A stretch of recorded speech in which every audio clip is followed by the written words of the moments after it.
Koko tightened the last screw on his brand new candy machine, his masterpiece. He couldn't wait to test it.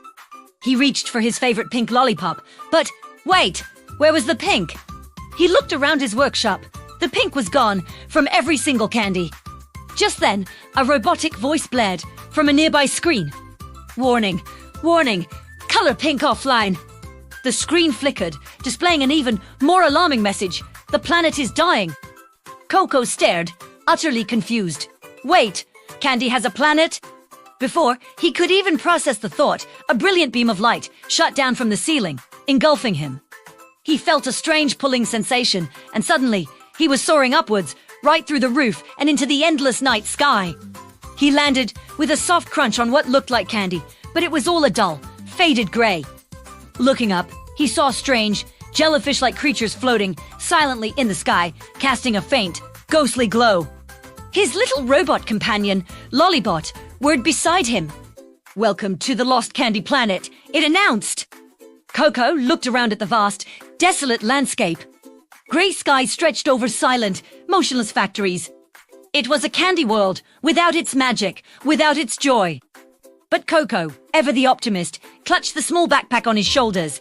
A determined smile spread across his face. "Okay, Lollibot," he said, "if this is the candy planet, then we're going to fix it. We're bringing the colors back one flavor at a time." They ventured into a nearby village, where the candy residents looked as faded as their surroundings. Two figures approached them, a distinguished-looking man made of chocolate and a regal woman who seemed to be crafted from marshmallow.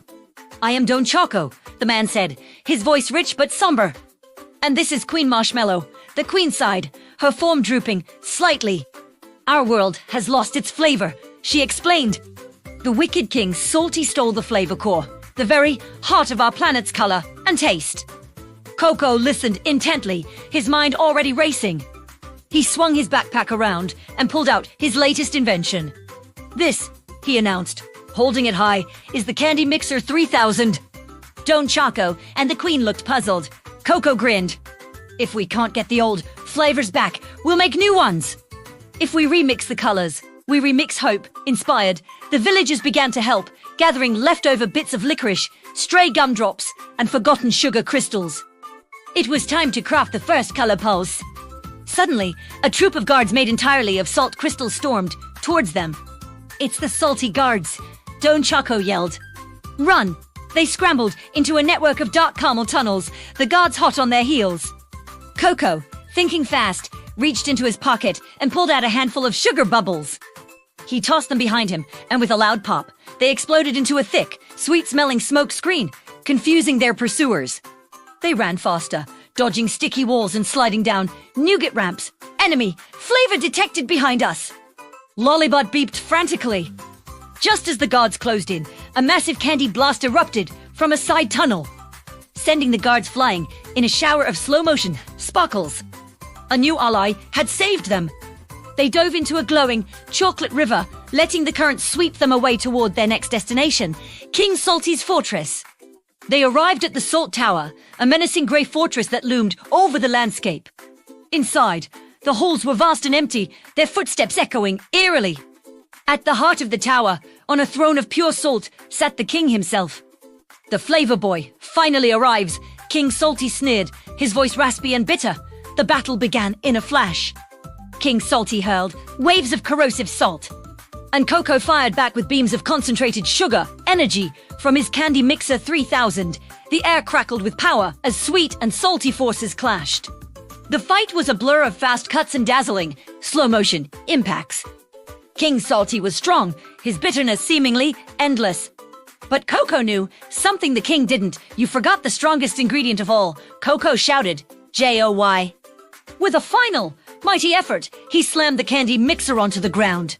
Shito Veloded, and Lee Swirl rambled, the light on everything in. King Salty cried out as the rainbow vortex pulled him in, his salty form dissolving into the swirling mix of pure flavor. Se vanished, pow entire planet.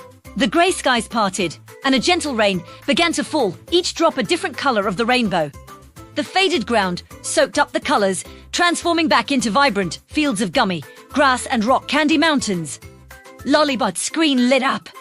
"Color pink online again," it chirped happily.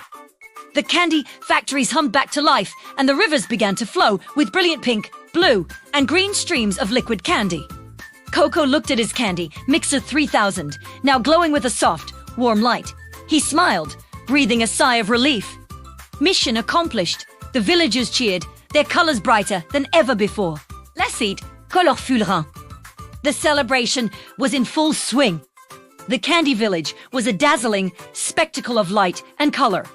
Children danced around a magnificent flavor fountain that sprayed streams of every soda flavor imaginable. Queen Marshmallow placed a gentle hand on Koko's shoulder. Our entire planet owes you its sweetness. Koko, he looked around at the joyful faces and the vibrant world he had helped restore. I guess I'll never see cotton candy the same way again, he laughed. The candy me mixer, touching inside the soft, peaceful glows will work seem. Koko felt a warmth spread through him. He had not only brought back the color pink, but he had brought back happiness to an entire world.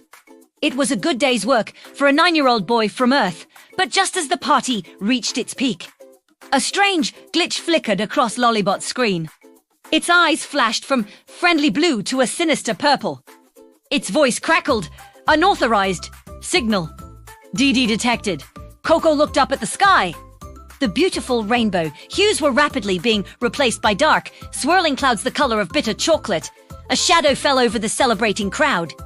A massive, dark slab dropped from orbit, crashing into a nearby mountain. It was marked with a familiar, chilling symbol, the sign of King Salty. A new voice, deep and menacing, echoed from the sky. Koko stared in horror.